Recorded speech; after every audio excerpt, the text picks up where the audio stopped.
Podcast Network, your team every day. Hello, my name is Kevin Weiss. I'm Ulises Sambrano. And it's your boy, Evan Closky.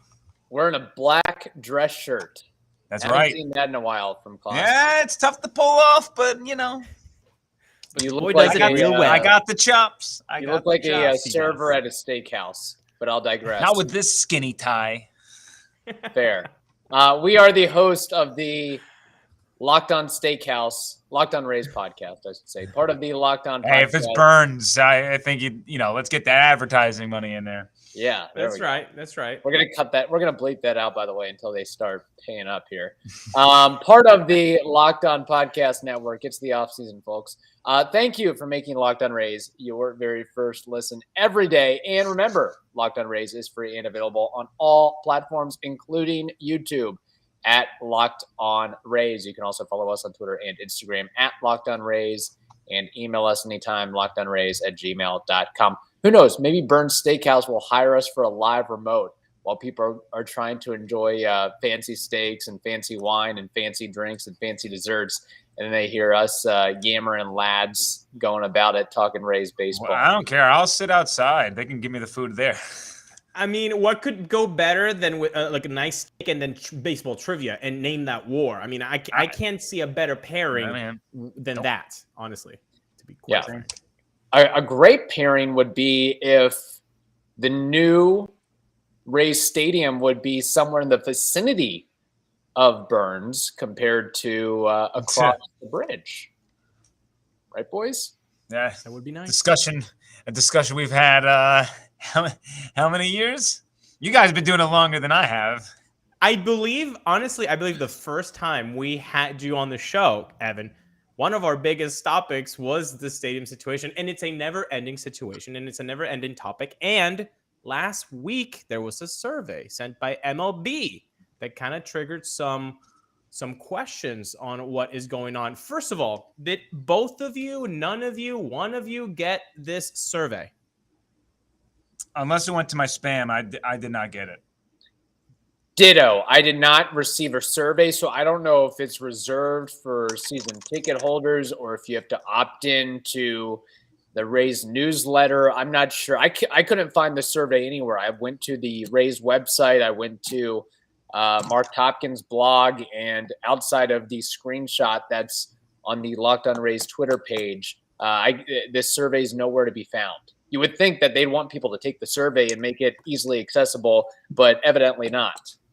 So that's my first big question, because there were a lot of people on the post saying that we did on Twitter, hey, I don't have it. I don't see it. So was it because if you bought tickets this specific season, was it on a window of time that you bought tickets? Was it a number of times that you bought tickets with your MLB account, and thus they know that, oh, this is a fan that's involved. He bought 5, 10 tickets, 15, whatever it was? I don't know. So that's my first question. What do you guys think was the algorithm or the standards that they use in order to send this to folks? I mean, it could be a litany of things. Look, when you don't want to make stuff like that readily available, the only reason is because you can't control your audience now. So, you know, if you go on the website and you get to, you know, formulate your survey, I mean, great. Like you're invested in the Rays. Ulises, you're invested in the Rays. But what stops anybody from Houston, San Francisco, Dallas from jumping in on that survey and just throwing a curveball, which, you know, negates what they're trying to do? I mean, in the TV world, right, when we do ratings, we don't necessarily ask every single player in the designated market area, what are you watching? Right? What happens is you have a select number of boxes, select number of counties, and then you gather up, you know, the information from the random draw that you pick, and you say, based on this sample size of people, then that is who we're going to choose here. And it gives you a good scope of what everybody in your area is kind of thinking. So, you know, you'd have to honestly bring in sort of a statistical analysis, media relations type individual to give you really the depth of how they choose it. But I would imagine that there is some sliding scale of people who have bought Rays tickets in the past year. Maybe they have a minimum of 2 or 3 games. I don't know. Maybe it's just one, but probably a record of somebody buying tickets, and then they're scoping out different areas to try and see what they think over there. And for me, I would imagine, just guessing, no inside knowledge, zero.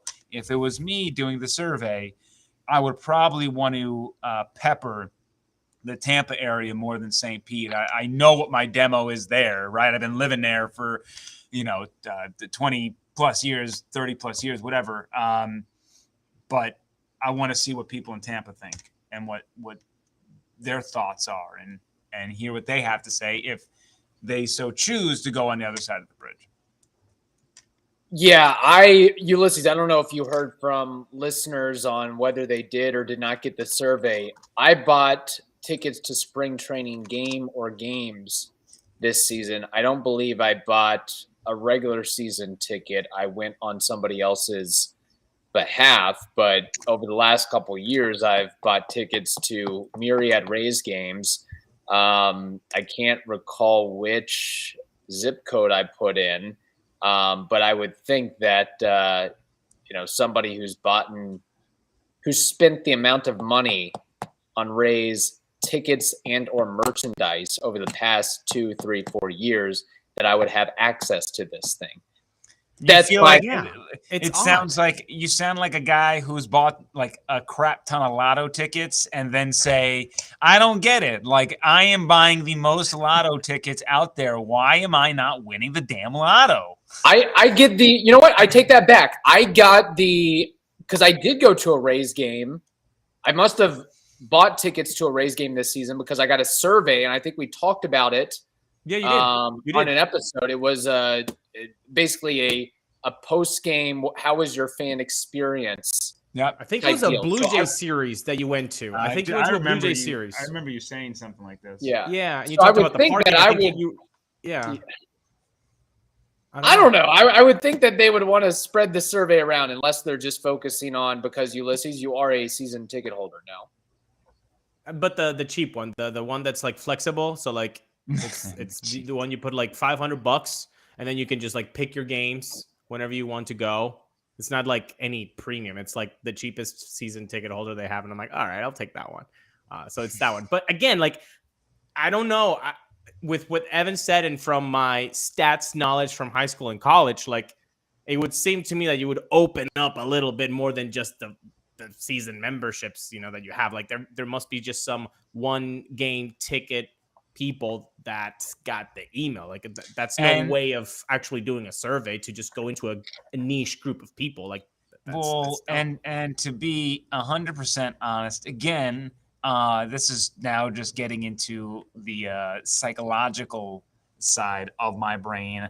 Zero info on the inside, period. Making that known. But I really don't give a crap about the opinions of the season ticket holders, because when I think about it, they are the most loyal fans. So I think that for the most part, wherever that damn stadium is, I believe they're going to be there, right? If they're showing up to the Trop now with the attendance records and what we see and what we've seen for so damn long, I believe they're going to show up wherever that stadium is. So you know what? Like, I don't mean that in a sense of like, I don't care about the season ticket holders. Their opinions absolutely matter. I'm just saying, when it comes to what the Rays need when they're looking for stadium placement and interest, and if this really is something they want to do long term in the future, they need to find out if they can bring in the fringe fan to the park, because that's going to be the difference between an average of 10, 11, 12,000 versus getting it to 20,000, whatever it might be, getting it to 18,000 to a we'll say like a Lightning home game, right? What they average is around 18,000 at the sellout crowd, close to it in Amalie Arena. So that's sort of I think the opinions they need. Why are you going to the game, and why are you not going to the game more?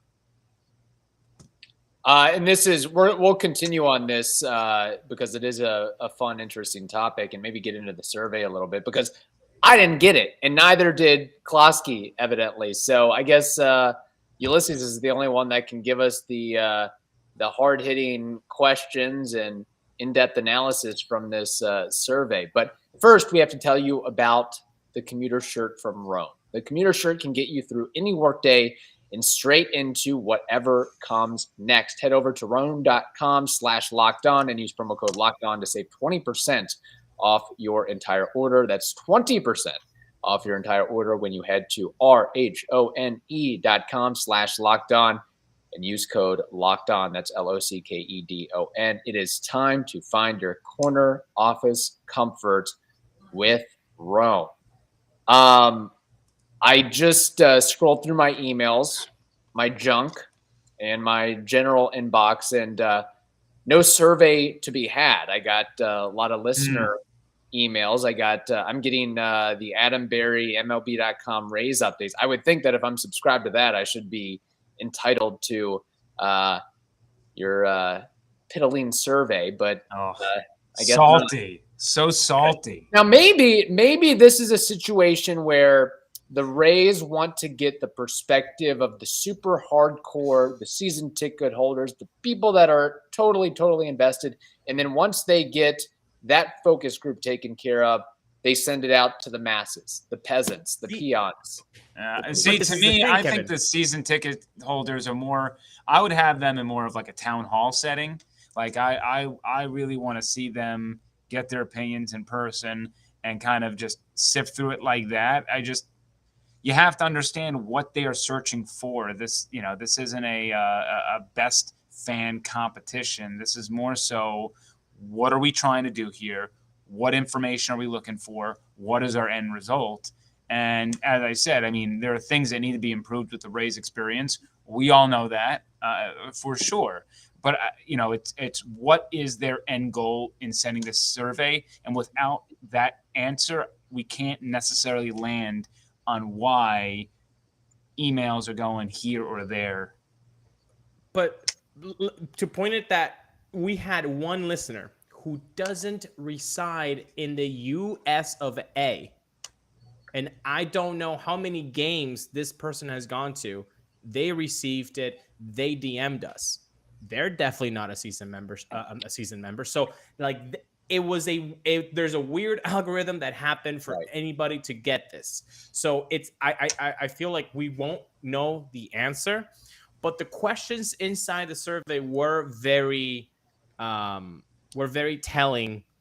The angle that they wanted to focus in. There were questions about, would a stadium in a new ballpark built in Pinellas make you go to the same amount of games, less amount of games, more amount of games? And honestly, like, I know I am a diehard, of course, but I said no. I would go to less games.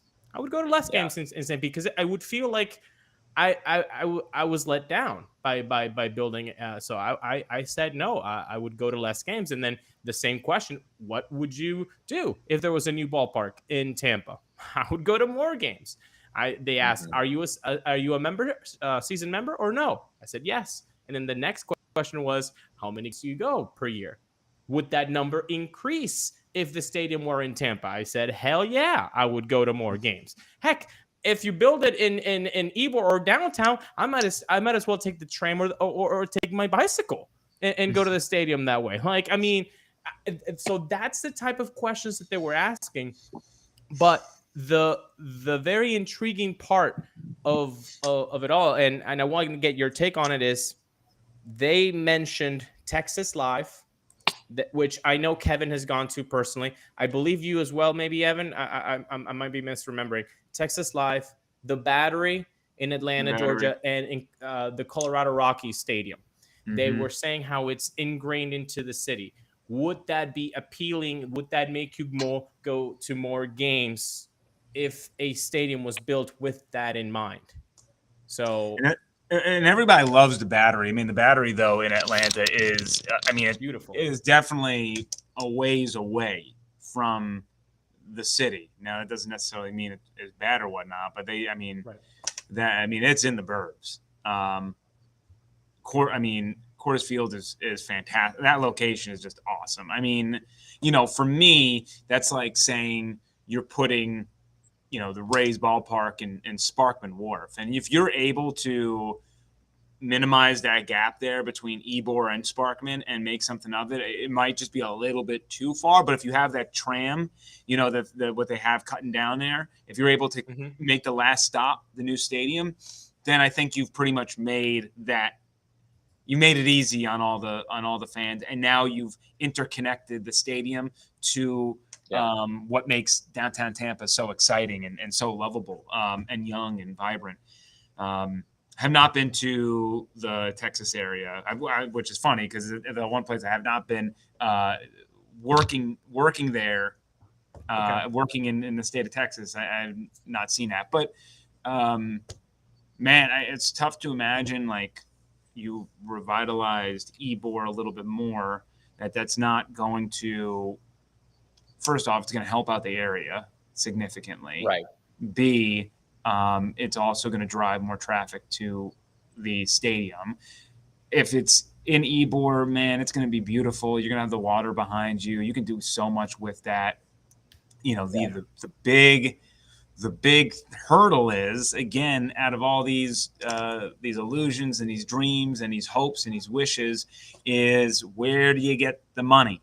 If they're only putting up half of what is needed, then you have to ask yourself, where's that other half coming? And if it's from the state, you can do some. First off, we know that as long as DeSantis is there, based on what he did to the Rays spring training complex, he's not going to just give sports teams money.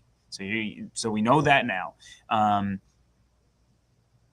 are you going to get that funding otherwise? Infrastructure. You try to find different ways to make the area better, and then by making the area better, you use that funding into your stadium, right? So it's like a win-win. Look, the roads are better, and we've created this, the highway is, you're able to pull from these different resources that the state has, and you can fill up money that way. But then I circle back to, if the city of Tampa and Jane Castor is looking to get a project like this done, the Tampa Bay Buccaneers would love a new stadium, by the way. Come on. They already have one. What's wrong with Raymond James? Can anybody explain first, to me? I don't understand. There's nothing, they already fleeced the public once with that. There's nothing wrong with Ray J, but it's certainly not the sexiest stadium out there. I mean, look at just some of the new stadiums that are being built. Nashville's about to have a new one. Atlanta, Jerry's World and everything that went into that kind of kickstarted like a new sort of stream of stadiums. But the fact of the matter is, the Buccaneers will be bringing in more money to the area regardless. I mean, between concerts, Super Bowl, college football playoffs, I mean, there's just a litany of events that you can bring into Tampa with the football stadium versus what the baseball stadium is going to bring you, which, you'd maybe, first off, the All-Star game will come here. You can still do concerts there. But on top of that, what are the other marquee events? Like maybe some soccer matches. Maybe you can eventually get an MLS team here and send the Rowdies up a level. But, as far as like big money makers for the city, I'm choosing the football stadium over the baseball stadium as far as priorities are concerned. So there's a lot to digest and there's a lot to sift through as far as like how you're able to do this. And when you see the city of Nashville make a commitment like they're going to make, we assume, on that new football stadium, you wonder, are they willing to make that same commitment to a baseball team? Right. Now, I've always said this, right? And I think this goes back to, the great interview you did with David Sampson, right? Like, Major League Baseball wants to expand by 2 teams. So they want to pretty much hold Oakland and Tampa Bay by the neck and say, if you don't fix it, we're going to leave. Get what they want, have them fix it, then expand to like Nashville and Vegas. But I mean, even on top of that, you still have cities like Portland and Charlotte who can make something of it too. So, theoretically, there are still other options to leave and whatnot. Am I wrong in suggesting that a new MLB ballpark would be a greater economic driver than a new NFL stadium? You're talking about 81 home dates versus 8 home dates, plus a crap or 2 preseason games and the possibility of a playoff game. And I know the Super Bowl can, give you years and years worth of impact there, but can you not sponsor a big event at Ybor Park, whatever it's going to be called, Rays Stadium? One Super Bowl in that stadium will fund, I can't even tell you how many Rays seasons with the economic impact and what you would be bringing to town as far as sponsorships, corporate sponsorships, the hotels, what's going to be invested into the city as far as revitalization efforts. Because every time the Super Bowl's in there, you got to say, hey, we're going to do X, Y, and Z, and boom, there it goes. Like a, brand new Riverwalk. Like, there are things that are poured into the city, especially what the NFL kind of gives you to help out as a thank you. So it's the stadium. It's the football stadium. Now, supplemental to that, it would be the baseball stadium would be great to have. It'd be great to use, and they would find good use for it, and there'd be events and there'd be things that you'd be able to have there. It's just, I do think that if you have a baseball stadium, I don't see why you wouldn't make it multi-purpose with the Rowdies involved, especially because it's under the same ownership group. Yeah.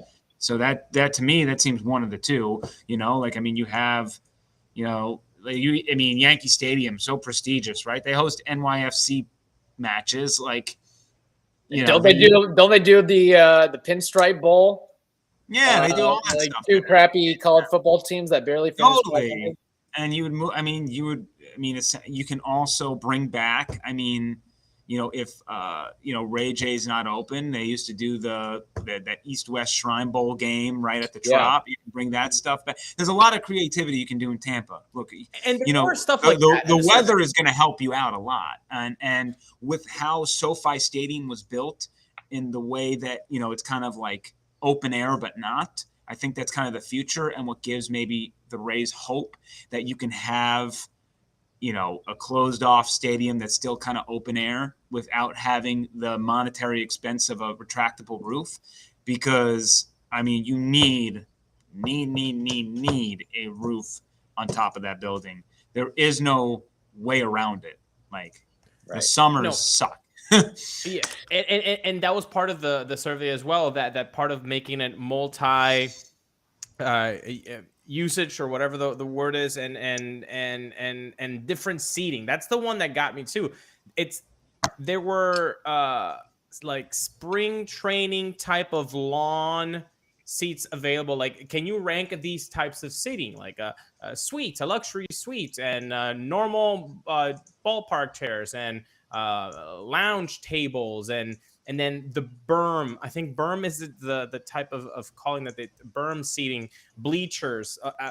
Basically, they want to make it like a cozy 25K, but with like different types of seating, so there would be more price ranges. So like the cheapest would be, hey, you bring a picnic blanket and you sit in the lawn and you watch the ball game. Like, dude, like as a Rays fan that wants a new stadium in Tampa, and if it would be in Ybor or downtown, like just like thinking that it would not take me an hour and a half, and it would only be like a 20-minute bicycle ride or a 7-minute car ride, and then I would get to just put a blanket down in the lawn, watch a ball game for $15. I mean, that's just a dream. And I really hope that because MLB sent this and it wasn't the Rays sending this, that it's MLB kind of, like you said, choking them out and saying, we need a decision and we need it quick. I don't know, Kevin, does this type of survey being sent by MLB and not the Rays maybe change your opinion that we might get to hear some stadium big headline before December 31st, 2022? Well, my opinion doesn't necessarily change on that, but I am curious what Closky has to say about that, because we did discuss that last week, earlier this week. The timeline is running together as over the next couple months, if there's going to be a big headline, earth-shattering movement with the Rays Stadium situation, or is it just going to be the same humdrum, mealy-mouthed articles that come out, or is there going to be like, there's an oh crap moment coming up? I mean, they need to do something, right? If they're going to meet the 2027 deadline, which is when the Trop deal runs out. I mean, I think by the time you add up all the time, I think it takes like 5 years, right? So it's like the end of 2020, like the end of this year, maybe the beginning of 2023. You got to know what you're doing. Now, having said that, there is still a little bit of a game of chicken you can play, because if you're going to make it in 2028, you can always call up the Trop, extend the lease by a year, and figure it out. And I'm sure it would, you'd be able to do what you got to do. But it is so complicated. There's been so many directions this has gone. And it's really not even Rays fans. I mean, just anybody who lives in this area is so over it that they just want a resolution. And I don't think there's like anything like this in the world of sports, of just having a stadium issue drag out as long as it has. And we look over to the West, and Oakland is on a 3-year in the future of us. By that, I mean their lease ends after the 2024 season. It's 2022, October 19th, as we're recording this, and they have no answer yet. Yeah. They haven't broken ground. So what I'm saying is, I hope to hear something, and I'm putting it out there in the ether, because if not, and we follow Oakland's path, that might mean that we don't hear anything till what, 2025? Like they are witnessing right now. It's enough. And that's the thing too, is like, I mean, for Oakland as well, right? If they want to move to Vegas, if that's like what they're trying to do, they need to come to a decision so they can build a freaking park in Vegas. Like, what are you going to do? You're going to play in Vegas at the AAA ballpark for 3 years? I mean, it just no. Yeah, I hate to be a Debbie Downer here, but here's the situation: this is going to be a terrible time to try to massage the public and the fan base on building a new stadium, because construction costs are out the roof. You got the supply chain issues.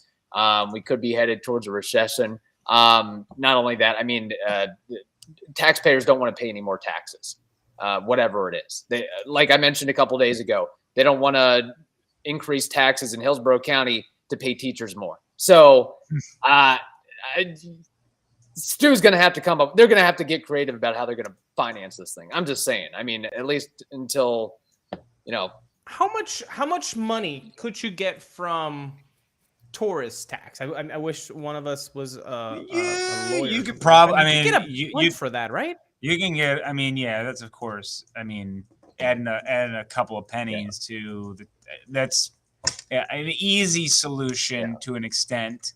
That is, but you have there's a lot of other hands in the cookie jar, if you will. Yeah, it's not like, hey, we're going to allocate it all to the Rays state. Exactly, and then you have to balance what Kevin's saying, right, with like the optics of, hey, we have all this money, it's going to the stadium, it's not going to the teachers, and then Jane Castro has to get in front of everyone and explain why you're doing that. It's very complicated, and it's going to bring jobs, baby. Certainly there are. I mean, we could spend literally like 3 hours talking this through, and I mean, and then revisit it the next day after we take a break. Yeah, so 100%. Yeah, it's going to be it was already a tough sell to, hey, we want we'll foot half the bill, and then the public foots the other half. Now it's going to be an even tougher sell. In the end, the Rays are super creative, and I don't know why they have not been creative enough with figuring out a way to make a deal on a stadium beneficial for both the community and for the Rays. And I just think you have to tap into some fun, quirky element that's going to bring people out there that is so different than every other stadium that people, like, you bring out the lounging, like, create center, like, right field is no seats. It's just the party area. And it's like $5, come in, whatever it might be. That's what it sounded like it. Like a whatever picnic it is. place. Yeah. Well, whatever it might be. You just have to create something to where it's awesome. And I don't know, bars and areas open like on game days till 2, like whatever it might be. I don't know those answers. I'm not even saying my ideas are good. They're coming off the head in like 2 seconds. But no, that's the issue for the Rays. They've been brainiacs at on the field product and fostering a extreme. So they did come up with the Montreal plan, which they've been great at the on field aspect, but as far as the public engagement, the marketing, the creative ideas to get butts in the seats and get people to spend money and to generate goodwill surrounding the fan base, it's been a dud generally. So, take that for what you will. But great discussion. I'm sure it won't be the last discussion that we have on stadium debate. And maybe there's a phase 2, phase 3, second, third iteration of a survey. Still waiting on mine, but salt truck. Yeah, so salty. I love taking surveys, so if the big, PR can I speak to your manager energy over here? Basically, Kevin's the new Karen. That's what it is. Yeah. All right. Thank you for making the Locked On Rays podcast your very first listen every day. Now make your second listen the Locked On MLB podcast. That is also free and available on all platforms. Hope you all have a wonderful day. Stay safe, and we will talk to you on Friday again with Evan Closky.